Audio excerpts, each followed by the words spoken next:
Here now back at our magic wall, and we want to move on to our next conversation. The ongoing senators and governors duel is now at the brink of a full constitutional crisis, pitting Parliament against the judiciary.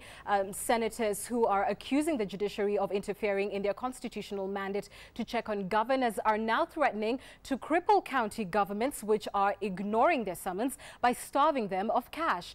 The senators also threatened to send governors packing using Article 192 of the Constitution if they do continue on a collision course with the Senate. I want to show you quickly what the arguments are. In Article 191(1) of the Constitution says the President may suspend a county government in an emergency arising out of internal conflict or war or in any other exceptional circumstances. Let's see what else senators have up their sleeve in as far as dealing with governors.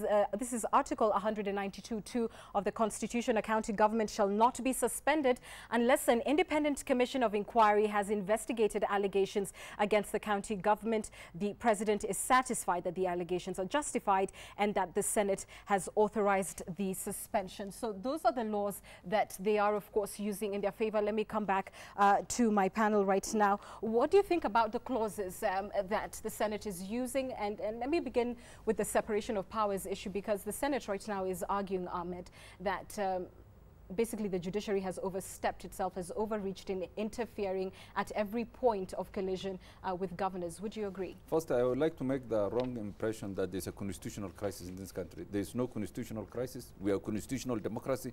And let's make it this clear. The judiciary is not a player in this power game. The judiciary is a neutral arbiter.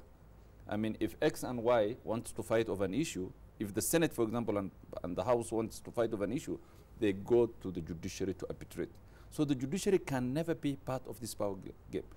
The judiciary is the only institution that interprets the Constitution, the only institution.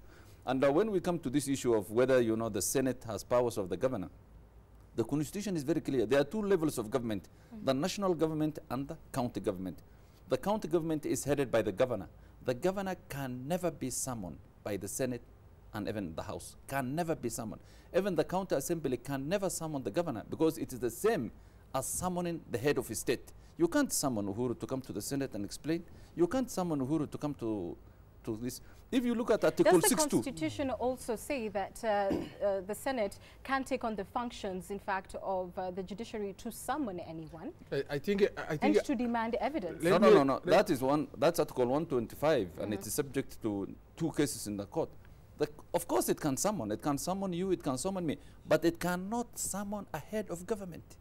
It can never summon a head of government. But the Constitution does not explicitly say that. I think no, it says in Article 6, subsection 2, it says there are 2 levels of government, both distinct, separate, and equal. I think what's happening, Anne, is that we have people, including very distinguished lawyers like Ahmed, who are reading the Constitution selectively, a jaundiced view of the Constitution, in fact, infantile view of the Constitution.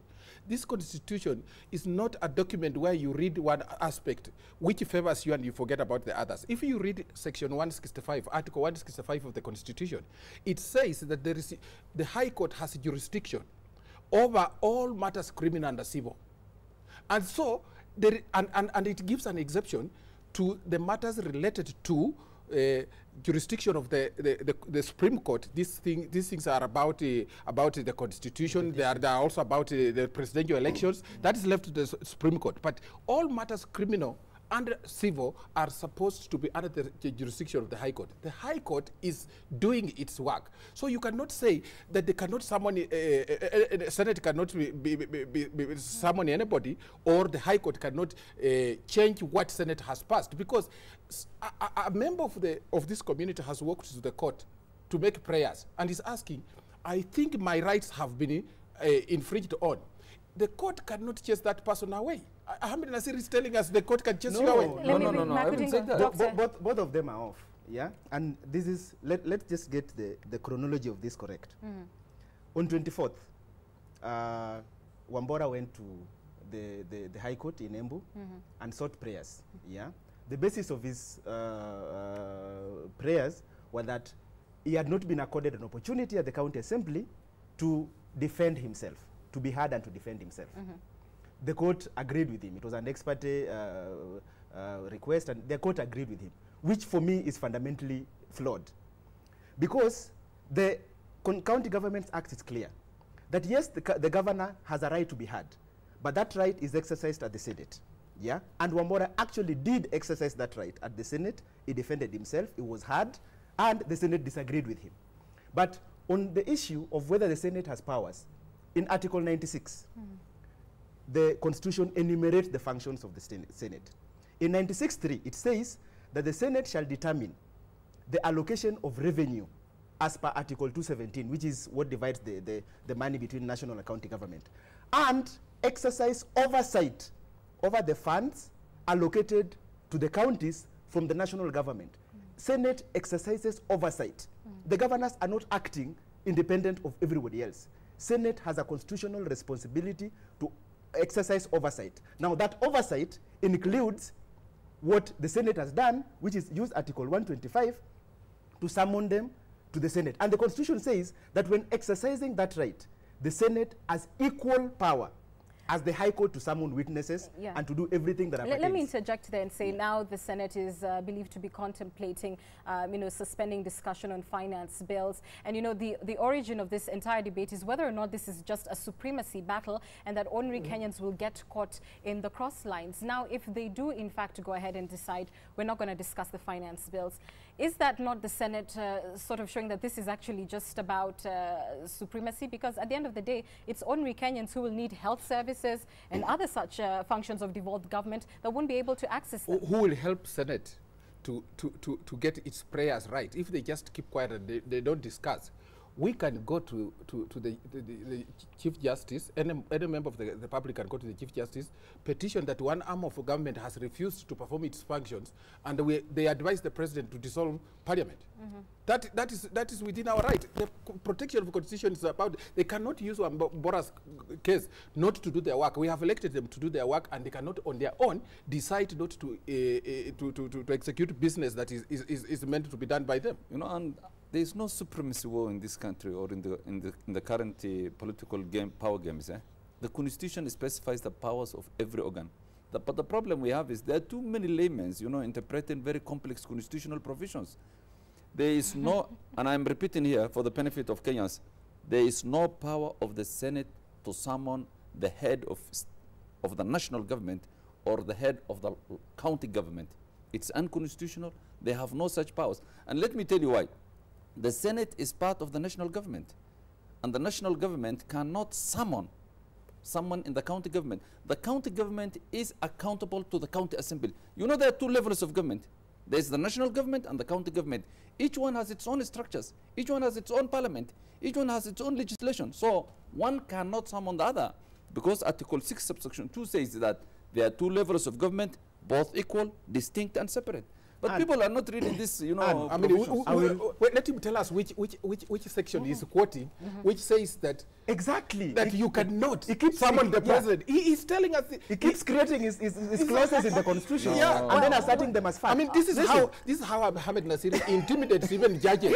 And he cannot intimidate us. Gentlemen, I but we can't let this go. We can't let this go. No, I'm not asking you. No. Please, I'm not asking you to let it go. Let us put the question to him directly. And I had asked you this before. Is there a specific section in the Constitution that you're quoting that says you cannot summon the head of government? Yes, whichever yes. government? There's something called executive privilege. The President, Uhuru Kenyatta, cannot be summoned by the Senate. Which clause? Which clause? He cannot be summoned. It's challenging you. Yes.